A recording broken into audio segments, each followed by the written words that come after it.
So when we saw the tower collapse, Yes. and it cascaded out of the sides with that dust. Yes, as you can see at the movie, when the tower started to collapse, at first point it scattered some debris. And the next 2 seconds it stopped scattering debris and crashed down and scatter only the dust. So the debris belonged to this zone, which we call damaged zone, and the dust belonged to crushed zone, which is represented by this area. Yes, you can see that in the movie. We all saw it quite clearly. Is there any other explanation for that dust than what you've described? But look, how can you transform the 350 meters of the thick steel, which is as thick as a tank armor, into complete microscopic dust? No other process can do that. You cannot do that by thermite, you cannot do it by dynamite, you cannot do it by TNT or C4 or by whatever. It's not possible. So This is only the nuclear explosion when the can do official that. report tells us that there was a pancaking floor by floor. Yeah, but did you see any flaw in this? Okay, look at this movie. You see that the top of the tower is crashing down. Can you just notice any flaw? No resistance. No. It falls in 11, 12 seconds. Yes, it's almost the speed of free fall. It's not almost, it is speed of free fall, because this part of the tower was such a fine dust, which is nothing different than the air.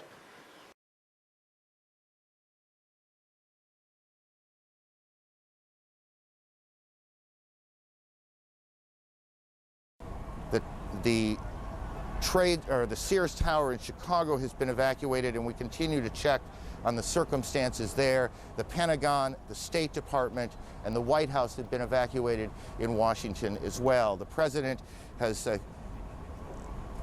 we can show you now what happened just a few moments ago at the Trade Center. Watch the building to the left.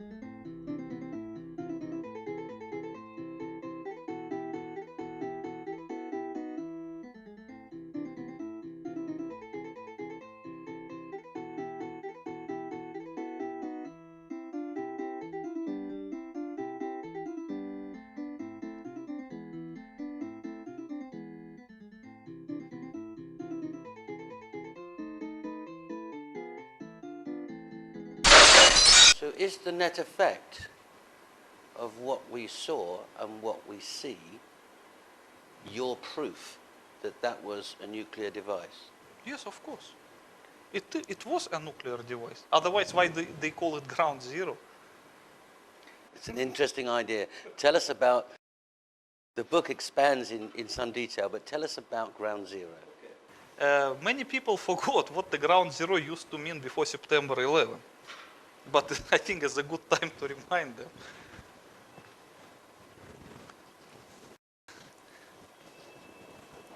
I had one of the biggest pre-September 11 dictionaries, Webster's. Webster's Unabridged. Okay. And this claims to be, it's really big. 1,664 pages. And probably over 500,000 words, I believe. So let's look what the ground zero mean.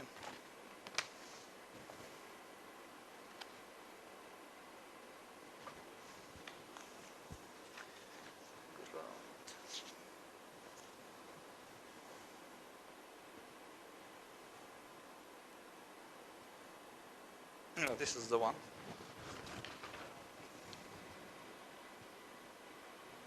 You can look and read it. I'll read it.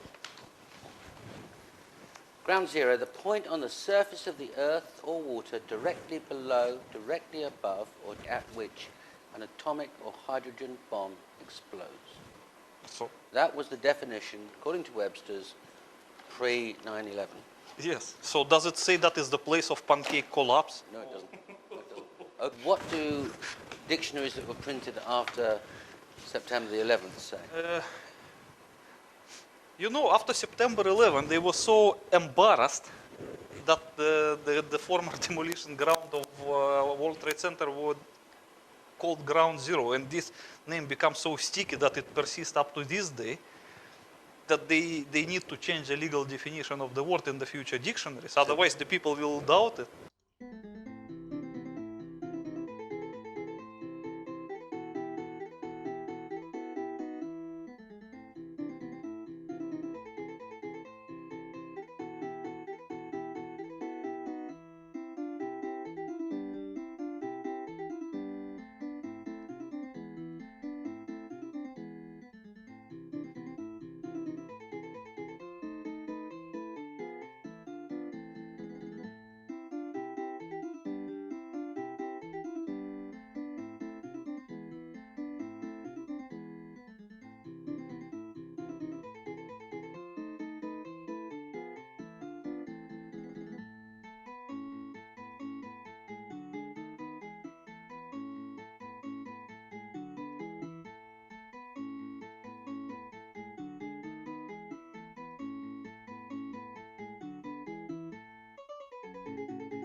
So new dictionaries were given a new meaning. Yes, I have an example. These two are both advanced American dictionaries, but of different editions. Yes. And both of them claim to be new, by the way. Okay. So let's compare. Let's compare. I'll look up ground zero in this one. This is the older one. You see it's black and white, and this is in color. Okay. I'll look up this one, and you look up that one. Mine says, the old one, the Wait, place where a nuclear bomb explodes where the most severe damage happens. And that's according to Longman's Advanced American Dictionary. Okay, and look at this one. Now, the new color one, presumably this has been published after 9/11, tells me that ground zero means the place where a large bomb explodes, where the most severe damage happens. So this is Ground zero, the place in New York City where the World Trade Center buildings were destroyed by terrorists on September the 11th, 2001. So it's the same dictionary. Okay, let's look at the edition. This one is published in 2000. And this one is published in Should be in the 2000 beginning. and Should be maybe in the beginning. this is published in 2007. Yes, you see? It's the same dictionary. But in here it defines it as a place of nuclear explosion, and this is the place of explosion. We're at West Broadway in Barclay. Very difficult to breathe here, but look around. This must have been ground zero where this thing blew up. Car after car after car, buses, completely obliterated and burned straight down to the steel.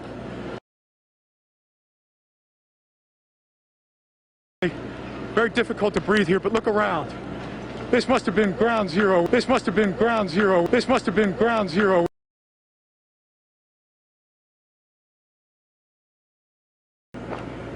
You want to take a look outside.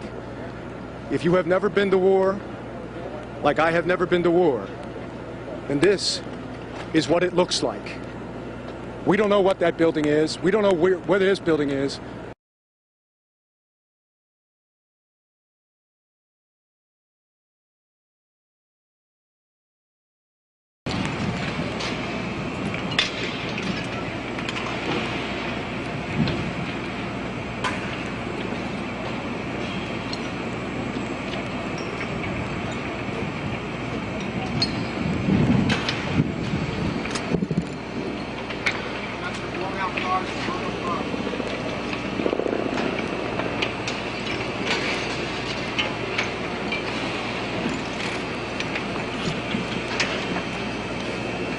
We're at West Broadway in Barclay. Very difficult to breathe here, but look around.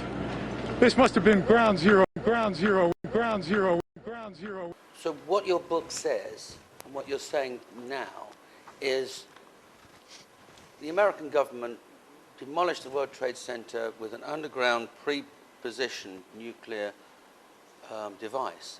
Yes. And that everybody called it ground zero afterwards, and they didn't want the idea of that referring to the nuclear device, so they changed all the dictionaries to read the place where this happened, a bomb blast, and buildings were damaged in New York. Is that Yes, what yes, we're yes. saying? Yes. You know, the English language itself became a victim of September 11th. They have to reprint the dictionaries. And not only this, they reprinted a lot of other dictionaries as well. Okay. Okay. But let's just stay with the effects of this pulverization and the dust.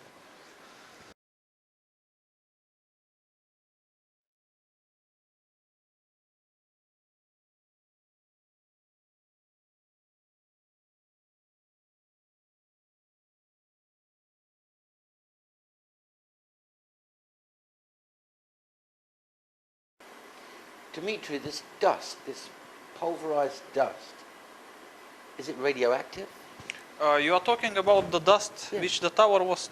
that covered Manhattan? No, it is not. Okay, I will try to explain it to you. Many people, they believe that because the nuclear explosion on the World Trade Center was nuclear, then this dust should be radioactive as like radioactive dust. No, it was not. I explain to you why.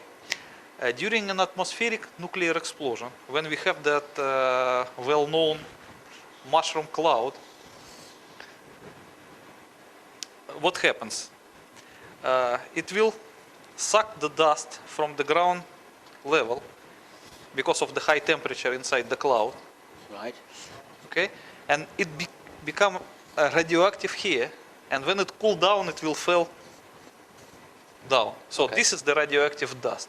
But there was nothing like this here, because all the radioactive materials were concentrated inside the cavity, and this dust was just compressed by the pressure wave, so it should not be radioactive, because this was not involved with any radioactivity. It was harmful, of course, for the health when you inhale it, because it was a microscopic materials. But it's just a mechanical damage. It will not cause you anything like the radioactive poisoning, radiation poisoning. So, if some of the dust particles were asbestos and they were inhaled, then you'd have No, a that, problem from yes, asbestos. if you inhale asbestos, yes, you will have the harmful effect of asbestos. Okay, but there's nothing There's nothing to do with about the radioactivity, dust. no. But what was radioactive in this case is the vapor. Because as I explained to you in the previous drawing, the situation is like this. We'll make one more.